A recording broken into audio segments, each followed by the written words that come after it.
Bueno, ahora sí vamos a ver el método de Gauss-Jordan para hallar el rango de una matriz. Por ejemplo, yo tengo esta matriz que tiene estas filas, 3 filas y 3 columnas. Vamos a hallar el rango de ella. ¿Cómo es el método? Es decir, como sucede con un método, ¿no es cierto? Se siguen determinados pasos hasta que se llega al objetivo final. Por eso a mí me gusta este método. Bueno, en primer paso, si estos son los elementos de la matriz original, entre esos elementos se elige uno de ellos como pivote. Si hay un 1, me conviene elegir a ese como pivote. Siempre que haya un 1 que pueda ser elegido pivote, bueno, lo elijo. Acá tengo este y este. Bueno, elegí este. Bien, cuando el pivote elegido es un 1, en el paso siguiente se repite la fila a la que pertenece el pivote y se anulan los restantes elementos de la columna, es decir, este y este se anulan. Y el resto de los elementos se transforma. ¿De qué manera se transforma? Es decir, yo quiero transformar menos 1. Entonces hago esta operación. Menos 1 menos. Siempre es así. Elemento menos. El producto de el elemento que está en su fila y columna del pivote por el elemento que está en la columna del elemento que tengo que transformar y fila del pivote. Fíjense, se forma como un rectangulito con el pivote, el elemento a transformar. Entonces, lo que se hace es decir, el pivote, el elemento a transformar serían vértices de ese paralelogramo. Entonces sería elemento menos los elementos que son los vértices de la contradiagonal y que cumplan con la condición que les dije hoy. Entonces sería elemento menos el producto de el elemento que está en su fila y pivote y columna del pivote por el elemento que está en la columna y fila del pivote. Entonces sería, la operación que hago es esta, menos 1, que es el elemento a transformar, menos el producto de esos dos elementos. Entonces me quedaría menos 1 menos menos. Entonces me quedaría menos 1 más 6, 5. Entonces, este elemento se transformó en un 5. Después, si yo quiero transformar entonces hago lo mismo. Digo 1 menos el producto del elemento que está en su fila y columna del pivote por el elemento que está en su columna y fila del pivote. Entonces sería 1 menos 2 por 5. Entonces la operación que hago es esta. 1 menos 2 por 5 sería 1 menos 10. Entonces el transformado es menos 9. Entonces en lugar de este 1, acá pongo menos 9. Sigo transformando los dos restantes que me quedan. 0 menos por este. Entonces me quedaría 0 menos 9. Ah, no, más 9, porque es menos menos. Entonces miren, la operación que hago es esta, 0 menos 3 por menos 3 es igual a 9, positivo. Entonces el transformado es 9. Bien, y el último que me queda a transformar teniendo en cuenta este pivote es el menos 2, que sería menos 2 menos este por este. Entonces sería menos 2 menos 15 menos 17. La operación que hago es esta. Menos 2 menos 15 menos 17. Entonces, acá he transformado todos los elementos posibles respecto de este pivote. Una vez que hice eso, tengo que elegir otro pivote que no pertenezca ni a la columna de la anterior ni a la fila de la anterior. Y tiene que ser distinto de 0. Entonces, los pivotes posibles a elegir son estos 4. Es decir, estos 4. Entonces, puedo elegir cualquiera, no hay ningún 1, entonces elijo alguno que me convenga, cualquiera, elijo este 5. No está ni en la columna ni en la fila del pivote anterior y es distinto de 0. Bien, como es distinto de 1, lo tengo que transformar en un 1. ¿De qué manera? Haciendo una operación elemental que es dividiendo los elementos de toda su fila por él. Entonces, ¿qué es lo que hago? Me queda 0 dividido, bueno, este vector columna, que está formado por un 1 y todo 0, lo repito en el paso siguiente, acá.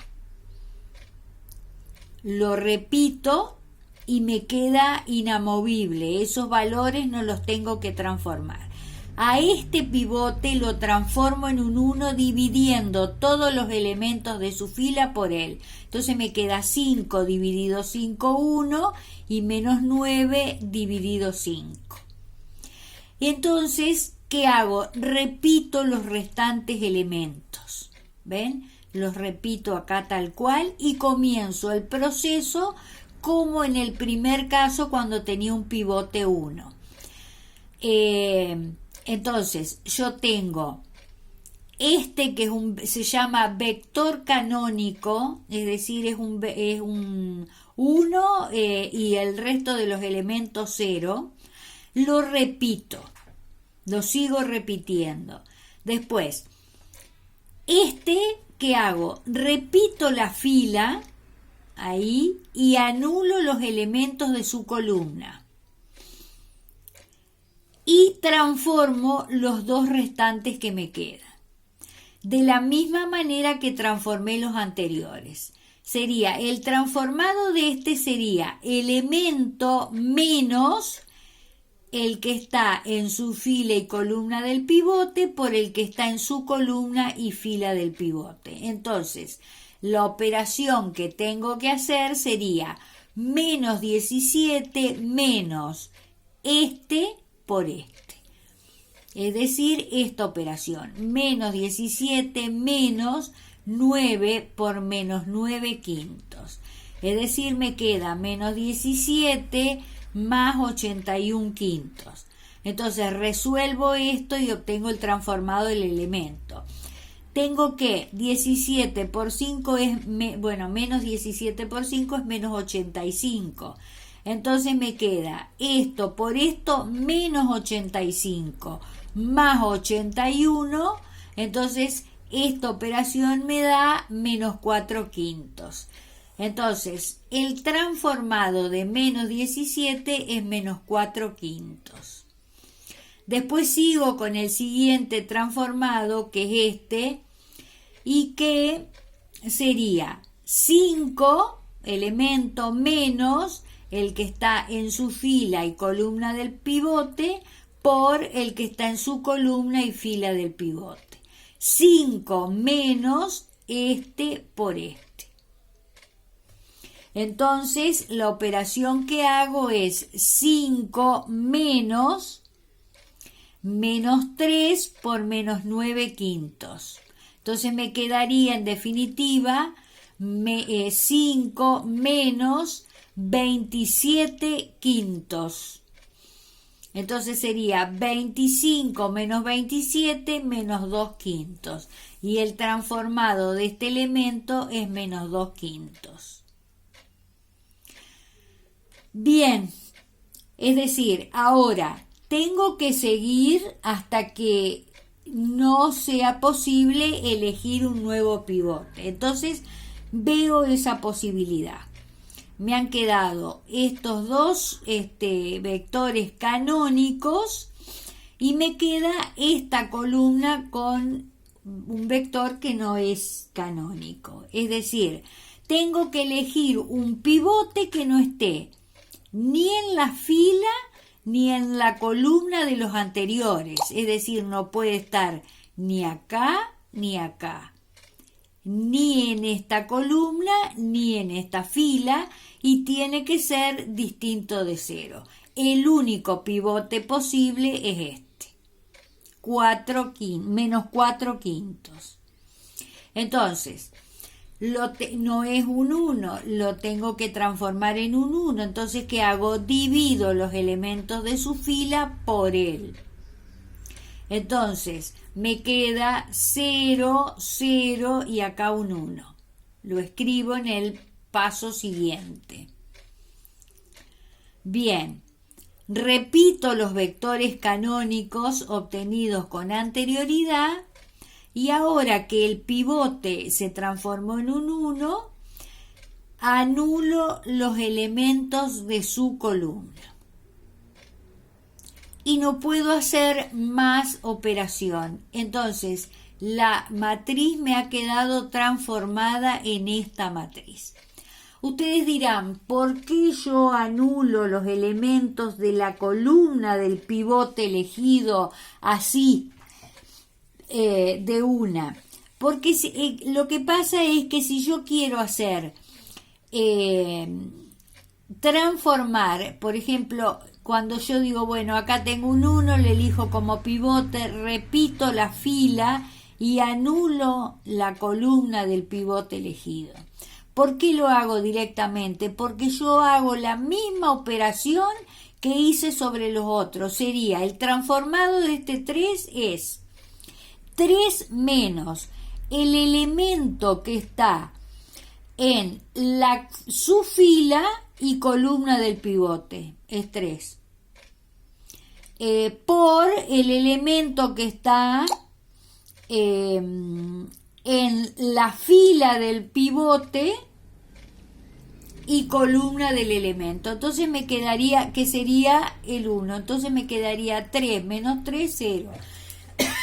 Quiere decir que yo estoy haciendo las mismas operaciones sobre los elementos que están en la columna del pivote. Por eso directamente se anula.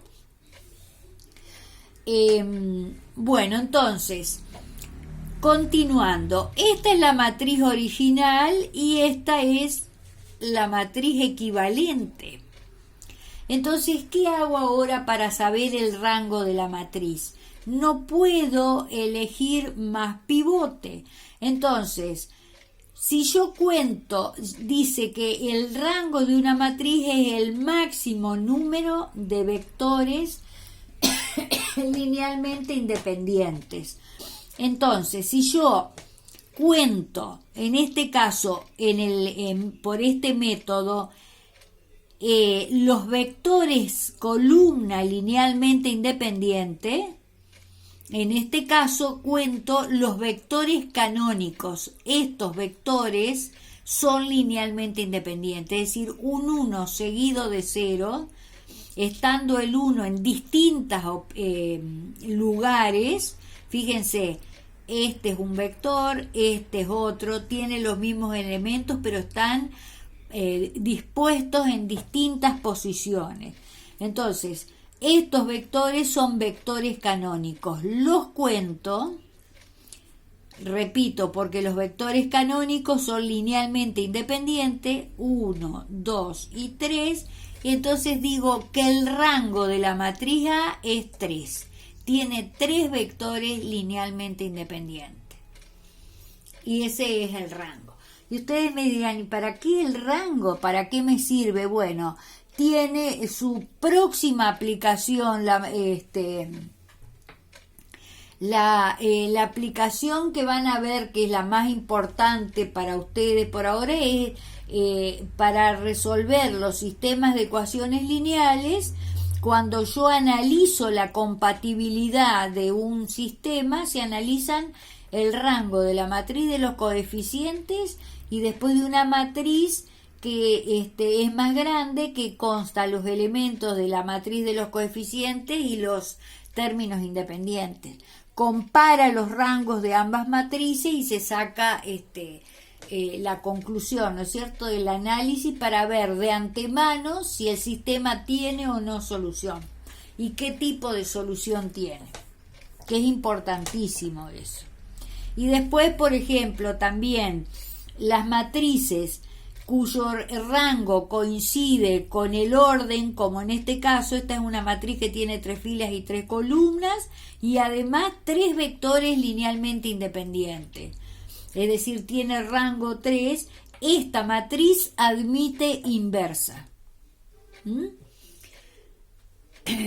Si el rango fuese 2, esa matriz no admite inversa. ¿Qué más podemos decir de todo esto? Esta matriz tiene el rango igual a su orden.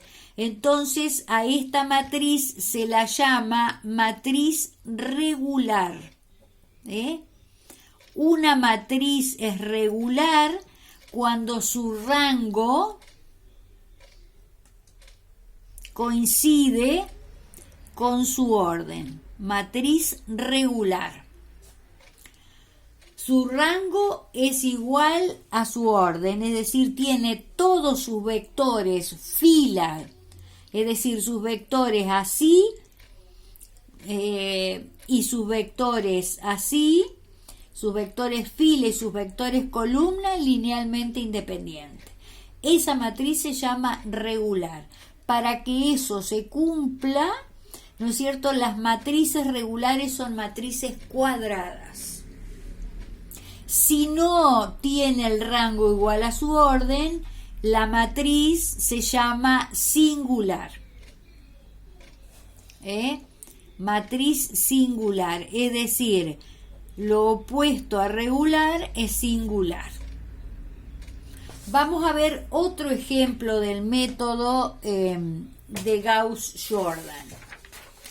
Para ver otro tipo de ejemplo, les doy una matriz cuadrada de orden 3, ¿no es cierto? Entonces vamos a hallar el rango. Entonces decía, tenemos que elegir un pivote con que sea 1, pero busco, no tengo ninguno, ¿no es cierto? Bueno, elijo otro cualquiera, elijo como pivote, que es -1. Entonces, como es distinto de 1, en el paso siguiente lo transformo en 1. ¿De qué manera? Dividiendo todos los elementos de su fila por él. 2 dividido -1 es -2, el 0 queda igual y -1 dividido -1 se transforma en un 1. Bien, una vez que lo tengo transformado en un 1, lo elijo como pivote. En el paso siguiente, ¿no es cierto?, anulo los elementos de su columna, es decir, me queda esto. Repito, como es un 1, repito los elementos de su fila, ahí, y transformo los 4 restantes, de la misma manera que hoy. Digo, el transformado de es decir, estoy transformando todos los elementos, ¿no es cierto? Es decir, transformé estos acá y a esto los repetí. Entonces tengo que transformar este y este. El transformado de ese 2 sería 2 menos este por este. Sería 2 menos 8. 2 menos... y acá tengo un error. 2 menos 8, vamos a hacerlo. 2 menos 8 menos 6. Vamos a corregirlo todo porque esto me lleva a tener un error serio. El transformado entonces de este 2 es... No, estaba bien.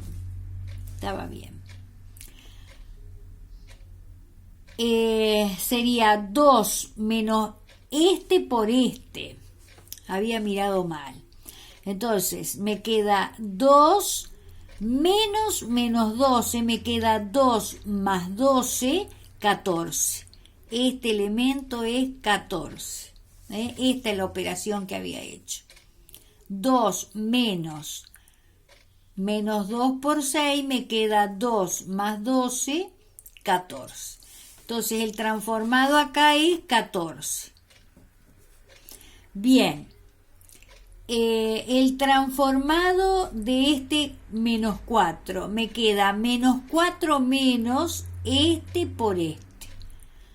Me queda menos 4 menos 0, queda igual. Después a esto ya los había repetido porque eran los elementos de la fila del pivote y ahora tengo que hallar el transformado de este 4.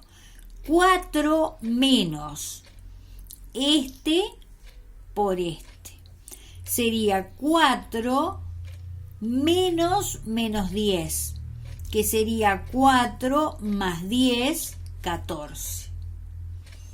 Y finalmente el transformado de este menos 4 me queda menos 4 menos este por este.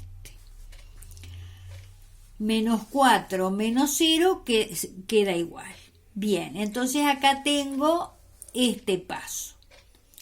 Ahora tengo que elegir un nuevo pivote que no esté ni en la fila ni en la columna de la anterior y tiene que ser distinto de 0. Entonces elijo este menos 4 como pivote, porque no hay un 1. Si hubiera un 1 lo elijo inmediatamente, ¿no es cierto? Porque me facilita la tarea de transformarlo en 1. Entonces, lo tengo que transformar en un 1. ¿De qué manera? Repito este vector canónico, divido todos los elementos de la fila del nuevo pivote por él. Entonces me queda 14 dividido menos 4, y acá tengo la operación hecha, me queda menos 7 medios. Ahí está. 4 dividido menos 4, me queda menos 4 dividido menos 4, me queda 1, y bueno, y el 0 ya estaba transformado. Bien, entonces ahora tengo un 1, lo tomo como pivote e inicio el proceso nuevamente. Repito este vector canónico. Al ser el pivote elegido un 1, ¿no es cierto? Escribo en el siguiente paso este vector canónico nuevamente, anulo los elementos de su columna, repito los de su fila y transformo estos dos restantes. Me queda menos 2 menos este por este. Me queda menos 2 menos 0 menos 2. Y el transformado de este me queda 14 menos este por este. Que me queda 14 menos 7 medios por menos 4. Entonces, en definitiva, me queda 14 menos 14 igual a 0. Entonces, el transformado de este me queda 0 y la matriz se transformó en esta. Entonces paso a ver si puedo elegir un pivote, otro pivote más. No puedo elegir ni de esta columna ni de esta fila, ni de esta columna ni de esta fila. Entonces, el único posible es este, que es un 0 y los ceros no son posibles, no pueden ser pivote, entonces no puedo elegir, no tengo otro elemento para elegir como pivote, se terminó el proceso. Entonces el proceso se termina cuando no puedo elegir más pivote. Entonces, ¿qué pasa? La matriz equivalente a la original, ¿no es cierto?, es esta. Entonces ahora cuento los vectores columna canónicos. Entonces digo 1, 2. El rango de la matriz A es igual a 2. Tiene 2 vectores columna linealmente independientes. O también, acá se puede ver perfectamente, se cuentan los vectores filas distintos del vector nulo. Entonces, este es un vector fila no nulo, este es otro y cuento 2. Entonces, como verán, el número de vectores filas no nulo es igual al número de vectores columna canónicos. Entonces el rango de la matriz es 2. 1, 2 y las filas no nulas son 1, 2. Entonces el rango de esta matriz es 2. Bueno, como verán, este método les parece que es sumamente trabajoso. Está explicado en el apunte que les di, léanlo y busquen su forma de realizarlo. Practiquen porque es una cuestión de práctica esto. Después vamos a hacer otros ejemplos para que ustedes vean.